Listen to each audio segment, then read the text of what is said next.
નમસ્કાર, આપ જોઈ રહ્યા છો સ્પાર્ક ટુડે ન્યૂઝ। નવસારીમાં સીઆર પાટીલનું સંબોધન, જેને પ્રેરણાદાયી સંબોધન કહી શકાય। તેમણે કહ્યું કે જીત કાર્યકર્તાઓની મહેનતની છે, પરંતુ હારની જવાબદારી મારી છે।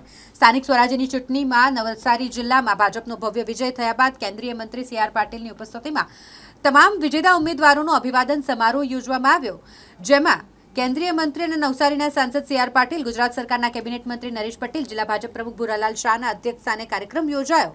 વિશાળ બાઇક રેલી નીકળી અને જે બીઆર ફાર્મ પહોંચી અને જ્યાં આ વિશેષ કાર્યક્રમ કે જ્યાં વિજેતા ઉમેદવારોનું અભિવાદન કરવામાં આવ્યું।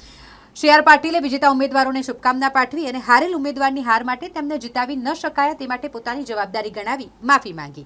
તેમણે જણાવ્યું કે ચૂંટાયા બાદ લોકોના વચ્ચે જઈને લોકોનું કામ કરવું અને કોઈપણ કાર્યકર્તાનો અનાદર ન થાય એનું ધ્યાન રાખી તમામના સંપર્કમાં રહેવા જણાવ્યું।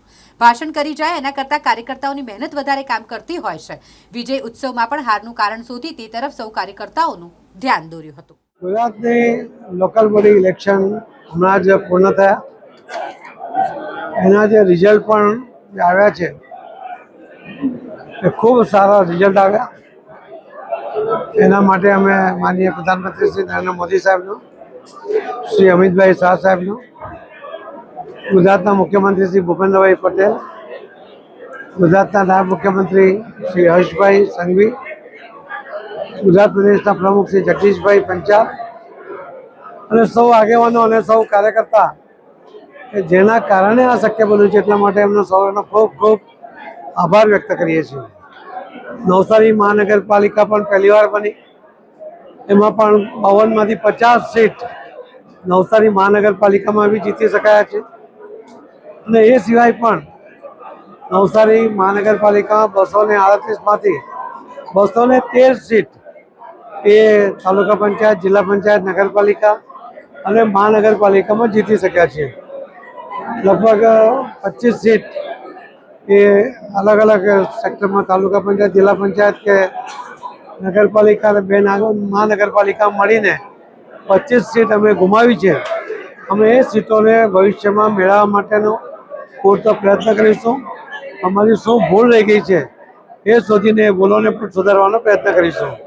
એટલે જેમણે મત આપીને જે સીટો જીતાડી છે એ વિસ્તારના કાર્યકર્તા પણ એમના વિસ્તારની માવજત કરશે, એની ચિંતા કરશે અને એમના વિકાસ માટે પણ પૂરતો પ્રયત્ન કરશે। હારી ગયા છે ત્યાં પણ અને જીત્યા છે ત્યાં પણ આ બધા જ વિસ્તારની અંદર સમતોલ વિકાસ થાય, કોઈને અન્યાય ન થાય એ પ્રકારનું પ્લાનિંગ કરીને આ વિકાસને આગળ વધારીશું એવી હું નવસારી જિલ્લાના સૌ મતદાર ભાઈ બહેનોને ખાતરી આપું છું અને સૌ નવસારી જિલ્લાના મતદાર ભાઈ બહેનોનો આભાર પણ માનું છું કે એમના કારણે આ જીત શક્ય બની છે। માનનીય પ્રધાનમંત્રી શ્રી મોદી સાહેબ પ્રત્યે વિશ્વાસ અને શ્રી અમિતભાઈ શાહ સાહેબના માર્ગદર્શન એના કારણે આ જીત શક્ય બની। તમે સૌ મતદાતા ભાઈ બહેનોએ એમના પર ભરોસો કર્યો છે, એના માટે એમનો ફરીથી ખૂબ ખૂબ ધન્યવાદ આપું છું। કાર્યકર્તાઓને પણ આવા ભવ્ય વિજય માટે મહેનત કરવા માટે હું એમને અભિનંદન તો આપું જ છું, એમનો આભાર પણ વ્યક્ત કરું છું। સાથે સાથે ભવિષ્યમાં પણ આ જ રીતે કામ કરતા રહે એવી વિનંતી પણ કરું છું।